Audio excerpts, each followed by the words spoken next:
Show those that are using the nutrition software how it works. Now, once again, very quickly, this is for those that are in the semi-private program or those are paying additional for the service. In the small group training or in the challenge programs, you have the basic meal plans. These are the advanced meal plans. Okay, so once again, you need to be in the semi-private model for this, or it's an additional service if you so choose to take. Reason being is it takes a lot of time to put in effort and change this each time, plus we're paying for the software, plus it's basically going back and forth communicating with you as the client, making sure everything's working. So there's a lot more time constraints around this. All right, so that being said, if you are private coaching or semi-private coaching or you've paid additional for this, this is the video that you should be watching, the nutrition software one. If not, go back and watch the basic food plan models for the challenge group and for the small group.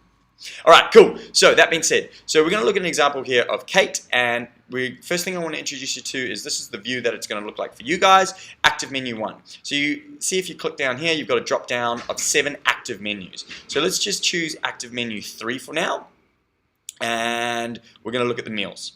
Now in the meals, in this example, this individual is going to eat 65 grams of turkey breast. They're going to have macadamia oil, 25 grams. They're going to have potatoes that can be boiled, cooked in the skin, and ideally without salt. And they're going to have 291 grams of that. 290 grams is fine. Feel free to round up or down to the nearest number, i.e. if it's 64.5, 65 is totally fine. If it's 25.1, 25 is totally fine. You guys are going to need scales for this. You'll weigh it, and then you'll match it up to your proteins, your fats, and your carbohydrate sources as laid out by the meal plan. Okay, so of course this individual here will also be having 291 grams of zucchini, which includes the skins, can be cooked, boiled, drained, however they want it, but that's how much they are consuming.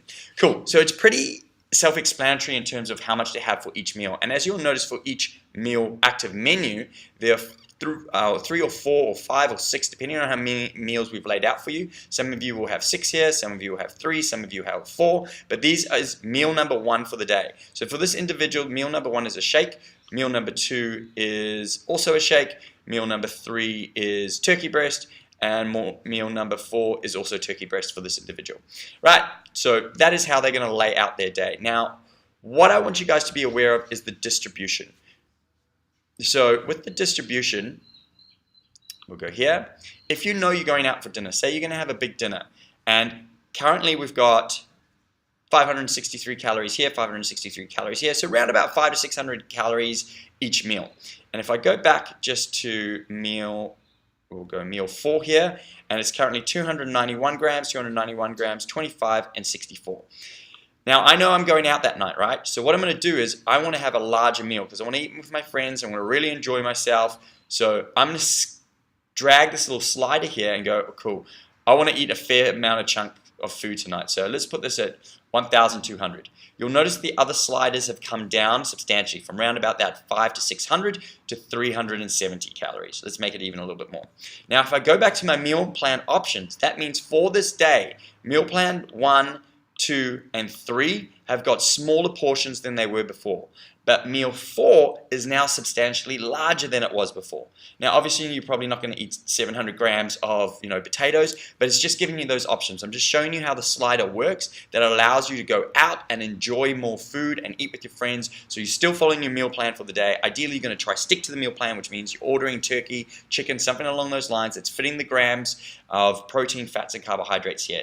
And you can still enjoy yourself. You're not missing out, but you're sticking to the plan and we're still getting our results. So I hope that makes sense in terms of how the distribution and the slider works and how you can change things if you want larger or smaller meals throughout the day to suit your eating habits. We don't really mind so much as long as you're actually getting those total calories in per day, which would be the meal plans.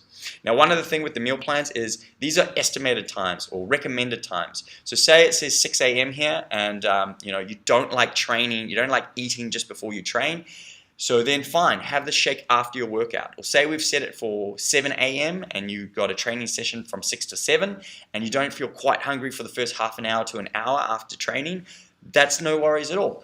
Get it in once you've actually got some appetite there and you're ready to consume food again. Try to stick as close to the time as possible, but it doesn't have to be an exact time. Don't stress if you're eating at 6:45 a.m. and it says 6 a.m. They ideas, suggestions in terms to spread out your meals throughout the day. So I hope that all makes sense in terms of how to use the software and nutrients. This is really just for us, just making sure that the recommended daily intakes match the quality that you're actually receiving in your diet. Some of you might have deficiencies or over. Example, zinc. For a lot of diets, there's zinc deficiency. So for this diet, this person is going to be recommended a zinc supplement as well, because they are very, very low in their intake for zinc in this meal plan. So they need to take a zinc supplement just because they're not getting it from their diet. Either that, or we can change your foods for you. If you don't want to take supplements, we can change your foods and your food choices to make sure that your foods are matching up. But your macronutrients are going to be the most important, and then we're going to have to supplement need be if we can't get it through food. Hope that makes sense. Last little bit, foods. This is just telling you your total amount of food required for the day. So you know each day how much of each of these foods you're going to need. So if you're planning your meals and you're doing a shop, for example, you can look at this and go, cool, I want to have this 3 times a week, this meal plan, and therefore I'm going to make sure I've got 3 lots of this, so like 300 grams of this measured protein at least for a week. So that's how you can plan your meal plans, prep your food, know what you're doing each week, stick to the meal plans, and get some sweet, sweet results using this nutrition software. Hope that helps, guys. Any questions, once again, reach out to your coach, but this is how those on the nutrition software plan works.